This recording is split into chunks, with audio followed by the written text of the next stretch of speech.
Bonjour à toutes et à tous, bienvenue dans cette troisième partie. Alors nous allons venir réaliser l'animation de ajouter les effets pour donner plus de réalisme donc à l'animation de notre avion ici. Donc ici, si je relance là où on s'était arrêté, on avait ceci. Ok, alors là j'avais monté la fréquence, mais vous pourrez voir que quand on a une fréquence trop élevée ici, on voit plus les animations à moins de venir réduire ici la vitesse. Donc moi je vais juste diminuer de nouveau ici et passer à 30. Et vous voyez là on voit un peu plus les détails ici. Mais vous pouvez aussi aller diminuer donc la valeur du driver ici qu'on avait ajouté pour animer en fait ici les bandes. Ok. Mais moi je vais laisser ici à 30. Ensuite il ne faudra pas oublier ici de venir envoyer ici, hop, attacher les bandes ici à l'avion. Donc en parente. Et maintenant, hop, je fais tourner mon avion, voilà, les bandes vont suivre. Ok. Ok. Maintenant on se met au début d'animation de notre barre de temps, pardon. On va ici dans les paramètres de transform. Dans l'axe Z, on veut en fait que l'avion il fasse ça en fait de manière aléatoire. Donc là vous mettez une clé d'animation juste ici. Insert keyframe. Alors CTRL Z. Pour insérer une seule clé d'animation, vous faites insert single keyframe, donc seulement dans l'axe Z. Et ici, on va chercher cet axe dans les éditeurs graphiques. Pardon. Donc juste là, vous cliquez bien sur l'axe ici. Et normalement, vous voyez apparaître le point ici. Hop, si vous appuyez sur point, vous zoomez dessus, il est juste là. Vous appuyez sur T. Non, N.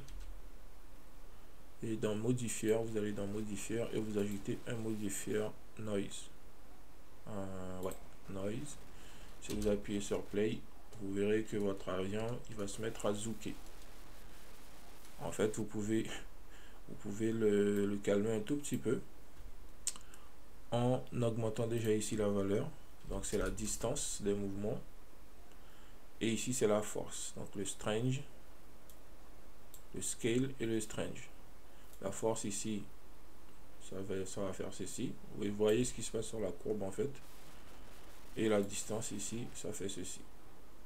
Donc moi la force, je vais la mettre à 0.5.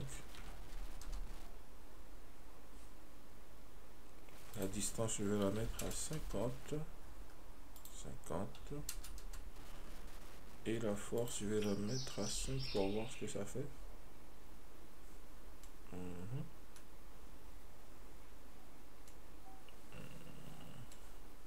vais peut-être diminuer encore un peu.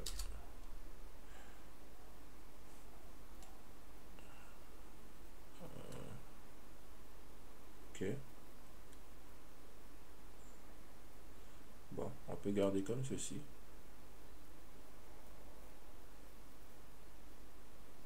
Ça évite d'avoir des mouvements trop... Donc si vous voulez des mouvements encore plus larges, vous augmentez ici dans le scale. Laissez le scale à 100. Et la force ici à 10.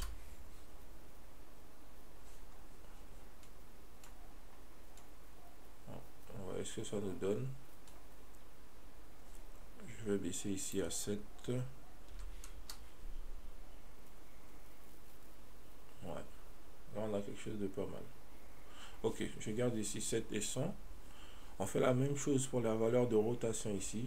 On veut créer des effets de turbulence de rotation ici. Donc il nous suffit de jouer ici avec la valeur de rotation en Y, comme ceci.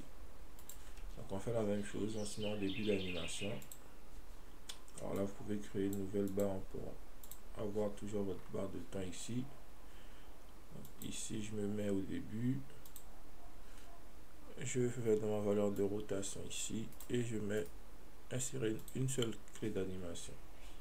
Et là je vais cliquer donc sur le Y ici et je vais ajouter un modifiant tout pareil de noise. Alors ici c'est pareil, si je teste pardon, les valeurs par défaut, j'ai ces mouvements tout bizarres et donc je vais augmenter ici. Alors ici ce sera peut-être différent au niveau de la valeur. On met ici à 50. Vous voyez, léger mouvement de rotation. On peut même laisser comme ça en fait. Tac tac. Ouais, c'est vraiment suffisant. Donc vous ajusterez bien sûr en fonction de ce que vous voulez. Vous voyez qu'ici on a déjà quelque chose de très correct. Alors maintenant, le fait qu'on ait injecté ces valeurs dans le delta transform et pas dans le transform de base ici, ça nous permet en fait ça vous permet par la suite en fait ici de pouvoir toujours déplacer si vous le voulez. Donc l'avion dans l'axe par exemple Z, là si je fais un G en Z, je peux figer sa position. Je peux continuer à le faire monter G en Z. Vous voyez, tandis que si j'avais ajouté ces valeurs ici, donc le déplacement dans l'axe Z et la rotation ici serait en fait compromise. Et là si je fais une rotation en X, pardon, vous voyez, vous pouvez toujours contrôler donc la rotation en X et le déplacement en Z. Donc au cas où vous voulez vraiment déplacer l'avion pour l'animation, c'est toujours possible. Ok, maintenant on peut fermer tout ça. À moins que vous ayez des petites modifs à faire, on peut fermer ici. Alors moi je ferme ici. Ok. Là on se met en position caméra. Notre caméra, on va l'afficher de nouveau. Donc mes extraits ici. Et je la sélectionne. On va essayer de se mettre à peu près comme ceci. Alors moi j'ai envie de me mettre à peu près ici.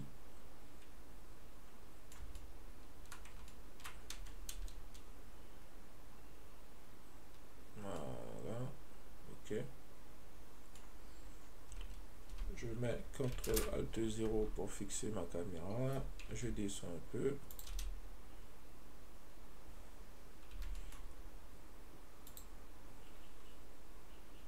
Je vais jouer dans sa valeur ici de focale. Je passe à 30, voire même à 20.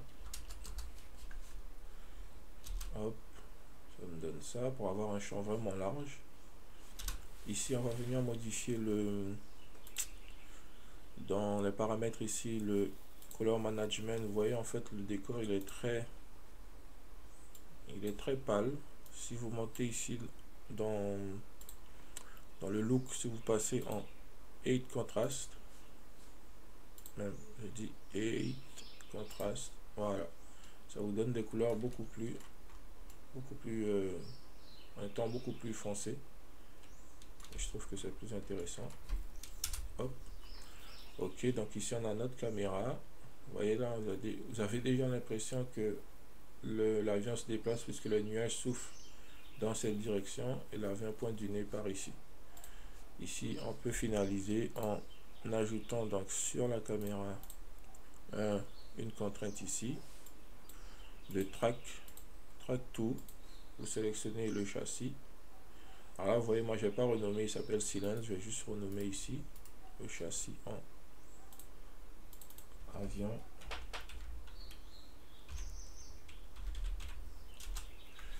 Ok, et là je vais chercher, alors je peux taper aussi avion ici, hop, avion. Ici je passe Y et là moins Z si je ne me trompe pas. Voilà, et maintenant il va être attaché en fait à l'avion. Ok. Maintenant quand l'avion fera des mouvements de haut en bas, il va suivre sous ces mouvements. Alors si vous voulez créer un léger décalage, vous pouvez ici réduire cette valeur par exemple à 0.2. Comme ça il y aura un léger décalage. Et là par exemple si je fais ça, je fais glisser. Alors je vais laisser à 1 pour l'instant. Voilà, si je fais glisser, vous voyez, hop, là je fais glisser la caméra, donc ça me permet de faire tout ça en fait. Là je vais simplement ajouter des clés d'animation sur la caméra. Donc l'avion il est toujours fixe en fait.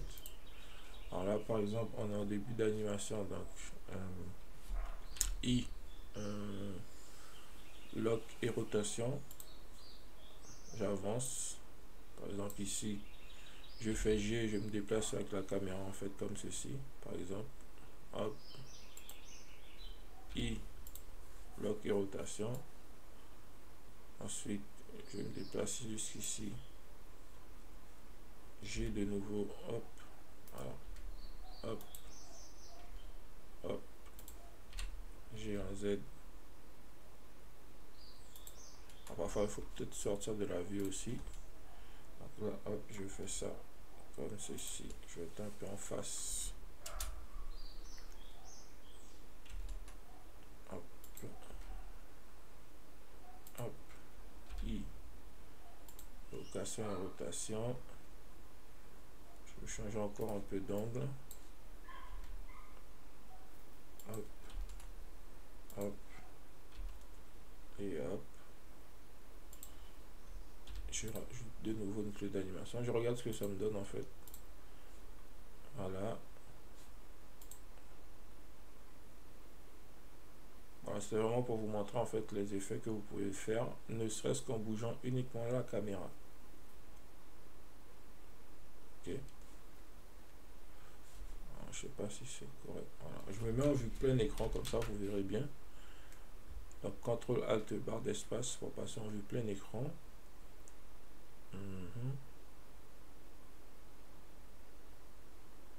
Ok.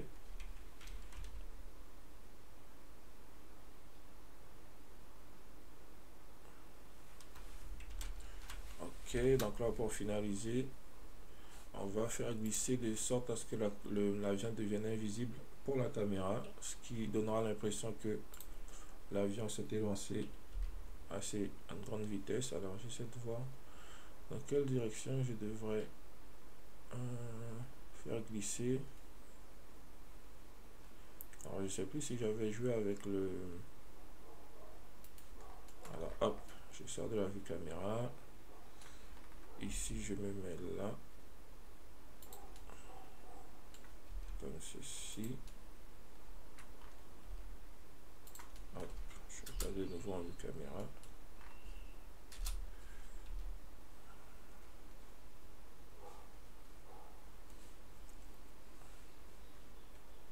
Tiens, c'est pas mal ça. Je vais rajouter une clé d'animation ici pour voir qu'est-ce que ça donne au final ici.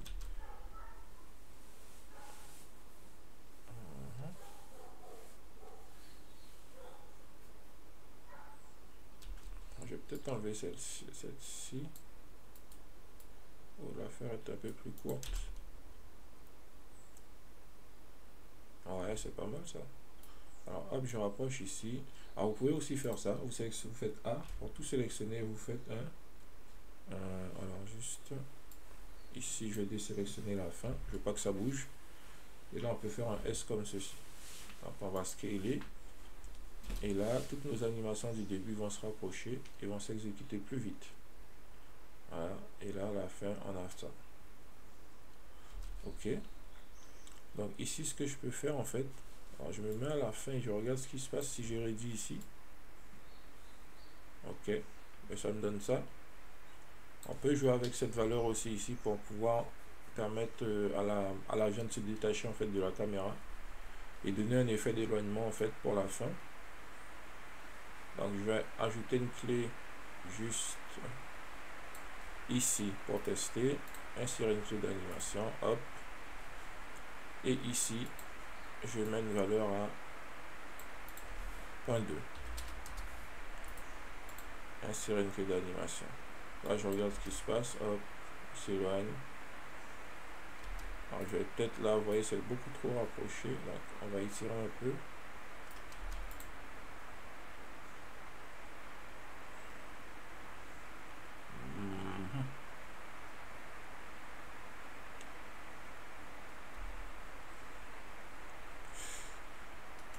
Ok, c'est pas tout à fait le même résultat que j'avais eu dans mon animation à moi, mais bon, je pense que vous avez compris le principe. Vous prenez votre temps et vous créez quelque chose en fait qui vous permet d'avoir... Je vais passer peut-être en mode plein écran pour voir vraiment le résultat que... Voilà. Hop.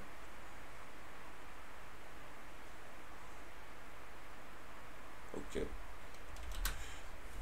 Pas réussi à reproduire exactement le même résultat que j'avais dans ma démo, ma toute première démo, mais vous avez bien compris le principe. Alors, et puis bien sûr, vous pouvez... alors moi, je voulais juste ne pas déplacer l'avion, mais vous pouvez déplacer l'avion en fait dans l'axe... ici, dans l'axe Y en fait. Vous voyez? Donc si vous voulez vraiment faire déplacer votre avion, à vous de voir. Mais ici, avec le fait que les nuages soient animés, cela vous permet de voir que... enfin, cela permet de simuler en fait. Vous voyez là, ici, je me mets en vue de côté. On a l'impression que l'avion, il avance. Et si vous jouez bien ici avec les valeurs aussi des bandes ici. Ok. Donc, nous avons fait le tour de ce tuto. Je pense que je n'ai rien oublié. On a vu l'ajustement des couleurs ici. Alors juste au niveau de la composition avant de faire un rendu. Donc moi ici je me mets en vue caméra. Alors j'essaie de chercher le meilleur plan. Hop. On va dire qu'ici que c'est pas mal. Là je lance un rendu donc F12. Ok. Je peux fermer. Ici j'ouvre le compositeur. Je coche Node. Ça me donne ça. J'agrandis un peu ma fenêtre ici. Alors je suis désolé, il s'est mis à pleuvoir, donc il y a un peu de bruit dans le fond. Mais la vidéo est déjà commencée, donc je vais terminer. Ici, j'ajoute Shift A un viewer. Alors si vous voulez, vous pouvez ajouter un split view. Ça vous permet de, en fait, ça vous permettra de voir en fait, alors, hop, ce qui se passe lorsque vous modifiez en fait avec les éléments le rendu ici. Ensuite, vous activez backdrop. Et vous voyez ici dans le speed view, vous pouvez injecter l'image naturelle, donc sans les modifications, et l'image une fois filtrée. Donc ici, si je joue avec mon Kirsch, vous voyez, alors bien sûr on peut inverser comme ceci. Là je peux toujours passer en mode plein écran. Vous voyez, donc là l'image pure qui est arrivée ici et l'image filtrée. Alors moi le Kirsch j'aime bien utiliser pour donner un petit effet ici de cartoon. Je passe une valeur à point, par exemple point 2. Vous voyez, ça donne un petit effet ici. Ensuite j'ajoute, on peut ajouter simplement un Shift A, un color balance. Voilà, c'est pour donner un temps. Alors non, moi je veux plutôt que tu sois, je vais le laisser après en fait pour voir. Donc là je joue avec le color balance. Hop hop hop hop, hop. Alors, vous voyez ce que ça me fait aussi le Kirsch là au niveau des nuages, ça donne un petit effet ici un peu dessin. Par contre je vais juste vérifier sa position s'il n'est pas mieux ici. Donc là vous pouvez l'enlever Alt D et le poser ici. Donc Alt D, on vérifie là où il est mieux. Moi en général je le mets ici, donc je vais le laisser juste ici. Et là dans le ton ici on peut chercher quelque chose. Hop. Alors là bien sûr on peut ranger un peu plus dans cette valeur ici.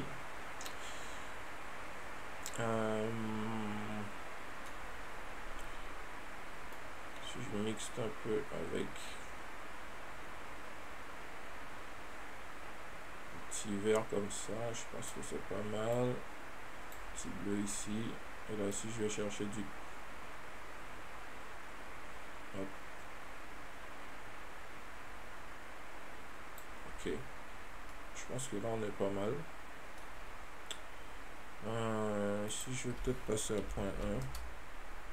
Voilà. En fait, plus vous montez et plus vous verrez que ça va accentuer, donner un effet un peu stylisé en fait si vous regardez bien ici. Donc ce sera à vous de voir. Moi je laisse à point 1,5. Ok. Quand vous avez fini en fait, vous pouvez supprimer si vous voulez après le viewer. Hein. Ça n'influencera pas en fait sur le rendu final. Le rendu final il passera dans le composite ici. Et là si je relance un rendu donc F12, voilà, ça nous donne ça. Ok. Et ouais, là on a vraiment finalisé. Alors juste au niveau des samples ici, si vous voulez une image vraiment lisse, vous pouvez monter les samples ici, vérifier les ambiants et dans les différents éléments ici, voir si tout va bien. Normalement tout va bien. Les shadows ici on peut monter si votre carte graphique le permet. Et donc on peut finaliser. Alors juste vérifier si la lampe du Pure Sky ici, les contacts shadow sont bien activés aussi. C'est parfois c'est pas forcément le cas. Donc ici c'est bon, ils sont activés. On peut se rapprocher pour bien vérifier si on peut pas ajuster ici, si c'est nécessaire d'ajuster. Non, ici ça va. Donc voilà, nous avons terminé. Donc vous pouvez ici ensuite, alors pour faire le rendu d'animation, peut-être pour ceux qui débutent, vous allez tout simplement dans dimension, vous choisissez la dimension de votre image, donc ici Full HD. Ici on a les FPS, on a déjà réglé, et ensuite vous allez dans Output, vous choisissez la destination où vous voulez enregistrer l'animation, donc le bureau par exemple, et là vous choisissez soit AVI, donc c'est un format plus léger, ou FMPEG vidéo. Là c'est un format de haute qualité, et là vous pouvez laisser ces valeurs ici comme ceci, puisqu'on vous n'ajouterez pas d'audio, à moins que vous ajoutez de l'audio, vous mettez ici MP3. Et ensuite vous pouvez lancer votre rendu, donc CTRL F12 pour lancer un rendu d'animation ici. Ok, moi je vous remercie d'avoir suivi cette vidéo. Je ferai peut-être une vidéo complémentaire pour vous montrer quelques petits détails que vous pouvez rajouter encore. Mais en tout cas, vous voyez bien que le rendu final il est achevé. N'hésitez vraiment pas à laisser vos avis, à commenter. D'ailleurs, je remercie ceux qui ont commenté assez rapidement la vidéo d'introduction. Et moi, j'avais anticipé, en fait, je me doutais bien que ce sujet intéresserait forcément quelques personnes. Donc, après avoir publié la vidéo, j'ai en fait commencé assez rapidement le tuto. Et là, donc, la troisième partie est maintenant terminée. Et voilà. Salut, prenez soin de vous et à la prochaine.